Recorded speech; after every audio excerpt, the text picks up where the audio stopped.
Nous restons au Mali et autour de ce sujet pour aborder la page invitée de ce journal. Et pour cela, nous recevons M. Mohamed Cherif Aïdara, le président du Conseil supérieur de la diaspora malienne. M. Aïdara, bonsoir. Bonsoir. Alors, vous avez été les premiers à demander le report des législatives. Comment réagissez-vous à cette nouvelle prorogation du mandat de député? Merci pour l'invitation. On se réjouit de cette deuxième prorogation. Il vous souviendra qu'après les élections présidentielles, quand nous avons appris la convocation des collèges électoraux comme le stipule de loi, 2 mois avant la date, nous avons fait une saine appréciation de la situation qui prévalait à l'époque. Nous avons saisi le gouvernement et toutes les institutions en demandant de reporter le mandat de député entre 12 et 18 mois. Alors ça a été reporté de 6 mois et la situation n'a pas évolué, le contexte sécuritaire n'a pas changé et c'est vrai qu'il y a eu des avancées entre l'opposition quelque partie et la majorité, mais il n'en demeure pas moins que la situation qui a prévalu, le report reste encore le même. Donc nous avons également saisi de nouveau le gouvernement, les institutions pour demander un report. Et nous sommes heureux d'apprendre que ce report est jusqu'en mai. C'est la raison, les 18 mois que nous avons demandé. Il est important de comprendre que le Mali est dans un état assez complexe. Et ceux qui se lèvent pour dire que ce report est anticonstitutionnel et illégal, nous le comprenons. Et nous, la diaspora, nous disons, une constitution est faite par les Maliens et pour les Maliens. Si cette constitution fragilisée, divise et crée de l'insécurité, il est important qu'on le revoie et qu'on ait un programme pour les Maliens et les Maliens. Le président de la République a instruit un dialogue social qui doit aboutir à une révision constitutionnelle et ce dialogue social doit être un dialogue inclusif. Nous ne comprenons pas la pertinence d'aller vers une constituante avant la révision constitutionnelle. Donc la prorogation des mandats de députés qui sont déjà là, qui ont déjà bénéficié d'une première prorogation, est tout à fait normal qu'on proroge ça de nouveau. Et ceux qui disent que c'est illégal, nous on le dira, nous la diaspora, qu'il y a déjà eu un précédent, parce que la première fois ça a été prorogé. D'accord. Le CSDM a pris part aux différentes rencontres en la matière. Par rapport à la diaspora, des voix s'élèvent aujourd'hui pour exiger qu'une seule entité soit l'unique interlocutrice du gouvernement. Réaction? Je trouve normal. C'est l'entité qui a demandé ça, c'est le Haut Conseil des Maliens de l'extérieur qui a rencontré le Premier ministre hier et effectivement qui l'ont demandé. Bon, nous disons que la multiplicité d'associations dans un pays est comme la multiplicité des partis politiques est une richesse dans un pays.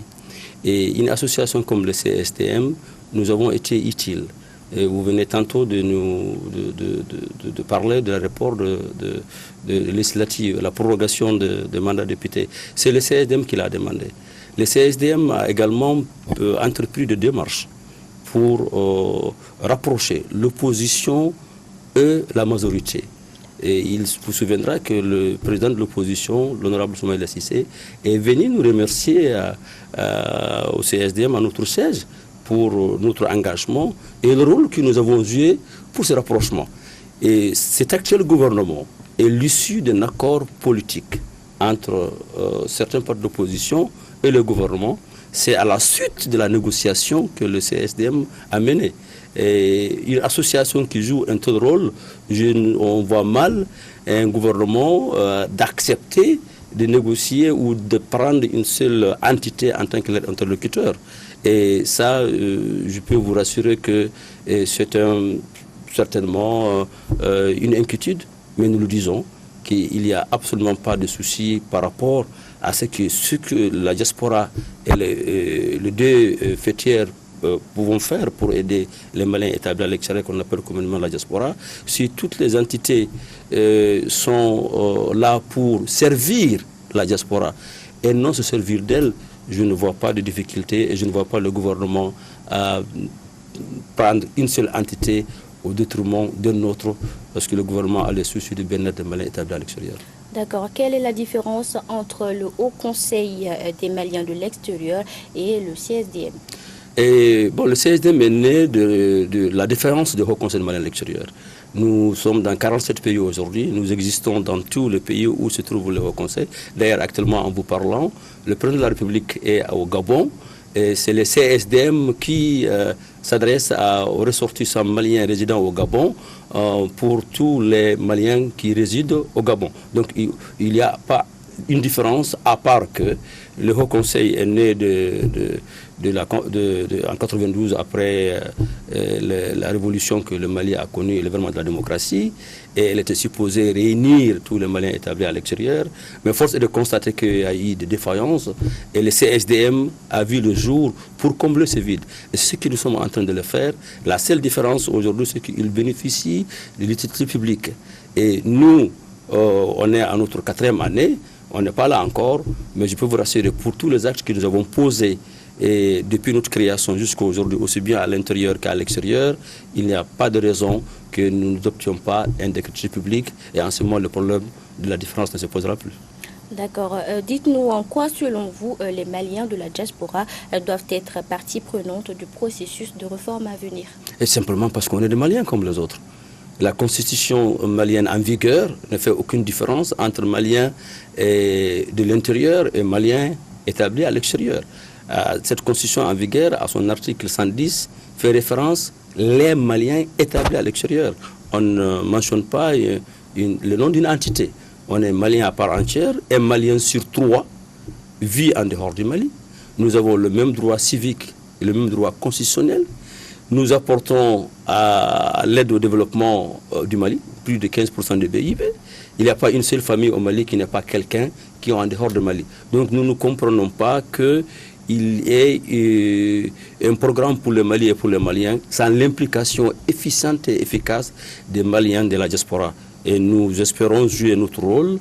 Et la raison pour laquelle, pour revenir d'ailleurs à la première question, nous insistons pour le report de mandat de député, et nous voudrons avoir un droit constitutionnel pour avoir des députés à l'Assemblée nationale si le Sénat est retenu qu'on ait aussi également des sénateurs. Parce que nous sommes des Maliens. Nous sommes un tiers des Maliens à l'extérieur. Nous avons le droit civique de participer à la construction de la nation. Et la place la mieux indiquée pour défendre les intérêts des Maliens établis à l'extérieur, c'est au sein de notre hémicycle.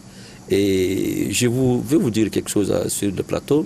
Un pays comme le Sénégal s'est inspiré du modèle du Mali, la PONAM. Et aujourd'hui, ils ont 15 députés. Donc, il n'y a aucune raison que la diaspora n'ait pas un nombre de députés qui équivaut à notre nombre établi à l'extérieur pour mieux défendre les intérêts des Maliens établis à l'extérieur. Est-ce que le CSDM aspire à être d'utilité publique? Absolument. Et nous allons l'être. On a été utile. Ce gouvernement actuel a vu le jour à l'issue de négociations que le CSDM a menées entre l'opposition et la majorité. C'est à l'issue de cette négociation qu'il y a eu un accord politique. C'est après cet accord politique qu'on a eu un gouvernement, en tout cas de mission, inclusif, et qui aujourd'hui est en train de travailler pour qu'on ait un dialogue inclusif et assorti d'une constitution avec un programme pour le Mali et pour les Maliens. Une association qui fait pose tous ces actes, je voulais dire, a tout à fait le droit d'avoir des crédits publics, parce que la réalité, c'est qu'on a été très utile au Mali, aux Maliens et surtout aux Maliens établis à l'extérieur, d'avoir joué les rôles que nous avons joués pour avoir l'apaisement que nous avons aujourd'hui. Un dernier mot, M. Aïdara, avant de se quitter? Je dirais à tous les Maliens de comprendre que c'est tout à fait normal qu'on ne se mette pas d'accord sur ce nombre de choses. Mais quand il s'agit de Mali, il faut qu'on arrive à accepter et d'être d'accord dans nos désaccords pour faire avancer le Mali. Le Mali est aujourd'hui dans une situation assez complexe, très compliquée, et même je dirais très critique. Nous avons 14 000 soldats de la MINUSMA. Nous avons plus de 7 000 soldats de la Barkhane des 5 Sahel. Il y a 1,2 milliard de l'argent de contribuables européens qui sont dépensés au Mali pour notre avenir, notre sécurité, notre devenir. Nous avons 153 soldats de la MINUSMA morts au Mali, 23 soldats français, et tous les jours des attaques ici et là. Donc en réalité, nous devrons nous comprendre en disant, c'est vrai qu'il y a certains aspects, nous ne sommes pas d'accord parce que ce n'est pas légal sur le plan constitutionnel, mais quand un pays est aussi assailli par un conflit multidimensionnel et très complexe, on doit pouvoir mettre certains désaccords et qu'on se mette d'accord pour faire avancer le Mali. Et pour ce faire, il faut que le Mali et les Maliens aient un programme pour le Mali, pas un programme que nos partenaires veulent nous imposer. Et cela passe forcément par un dialogue social inclusif pour un Mali uni, indivisible et émergent. Merci d'avoir accepté notre invitation. Je rappelle, vous êtes Monsieur Mohamed Chérif Aïdara, le président du Conseil supérieur de la diaspora malienne. C'est moi qui vous remercie.